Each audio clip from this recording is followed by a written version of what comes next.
India has become the second country in the world to recognize a river as a living entity. The Uttarakhand High Court has directed the centre to recognize rivers Ganga and Yamuna as living entities of the country. Now, this means that the river will have a right to sue as well as right to be sued.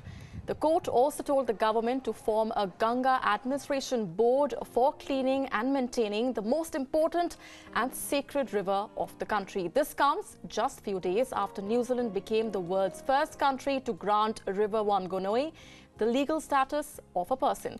Though River Ganga is considered sacred in the Hindu mythology, it has been in the news for its continued pollution. Earlier in the month, the Uttarakhand High Court came down heavily on the central and the state governments for doing, quote, nothing concrete, unquote, to clean up the Ganga.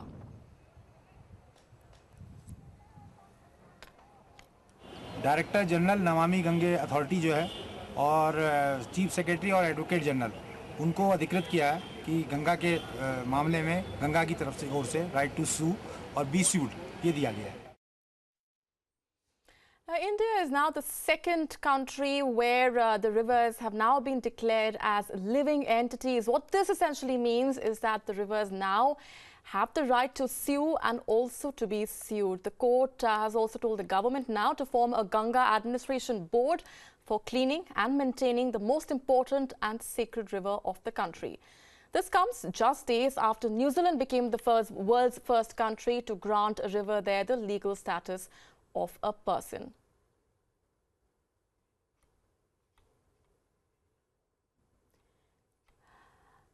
We have environmental journalist Nivedita Khadikar now joining us on the phone line for more on this. Nivedita, according to you, the health of our rivers, of course, has been a huge cause of concern. But will this step help them to become cleaner? And in your view, is this a positive step that's been taken?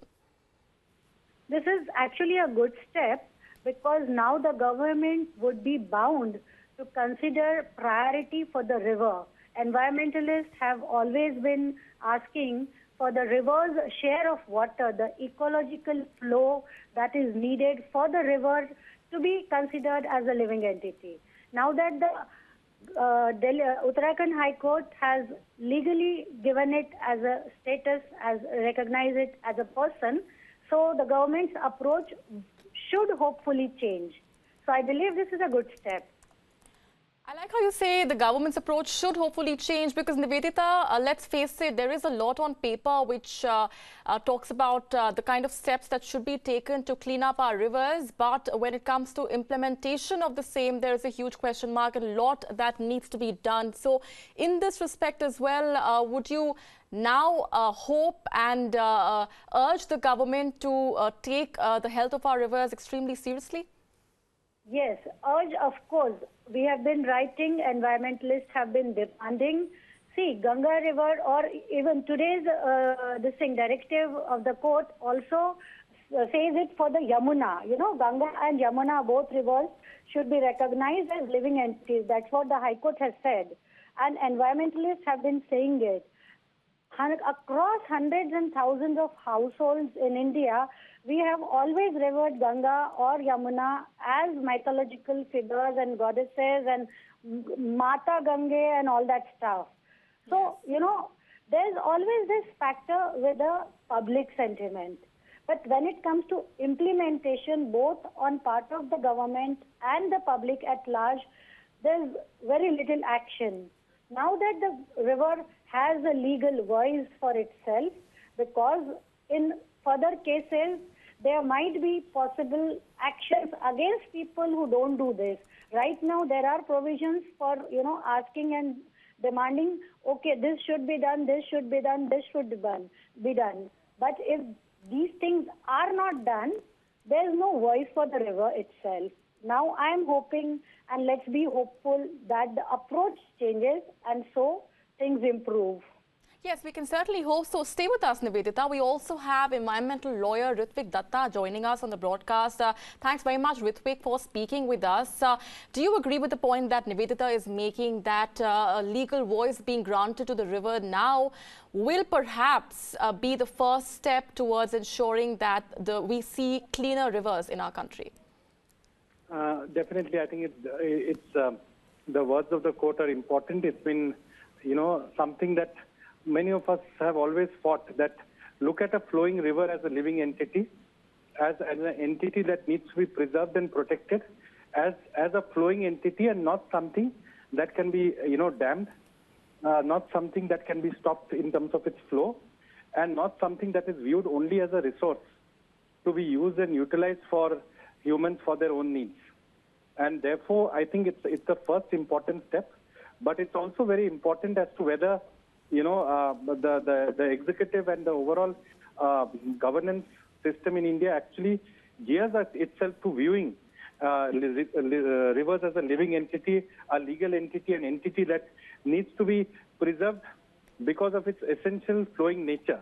And unfortunately, as of today, such a system doesn't exist, principally because it is seen as an entity that needs to be utilized, and it's seen as a waste if it goes into the ocean without being utilized for electricity or irrigation. So I think this is a wake-up call, but it must also lead to changes in the outlook of the decision makers and the public at large, who see them as a drain or as a source of generating power. And the public at large specifically here, isn't it, Ritvik? Because it's very ironic how our rivers, and many of them are considered sacred and holier than thou, but at the same time, to see them, as you're pointing out, spaces where one can dump garbage, when one can wash their clothes. This is the irony that our country has been grappling with for years now. Yes, I think it's also partly, our tradition itself to be blamed for it, because it says that Ganga can, wash away any amount of dirt that you put in. Yes. It has a self-cleansing property of such an extent that any amount of dirt, pollutant, mass, whatever dead materials you will get, the water is so clean that not a single person has ever fallen sick. Now, these kind of, wrong information that has been spread actually legitimizes the whole process of dumping and using all the rivers nothing more than sewage drains. And therefore, we must realize that there is a limit to which the water can self-cleanse itself. There's a limit to which, it can actually perform its ecological function when its flow is disrupted. These are very, very important things to be realized by everybody, including the public. And I think it is actually the public's failure which is majorly responsible for the state of river. It's very easy to blame the government, but you look at any particular bridge, the first thing people do is to throw the garbage on the river. Yes.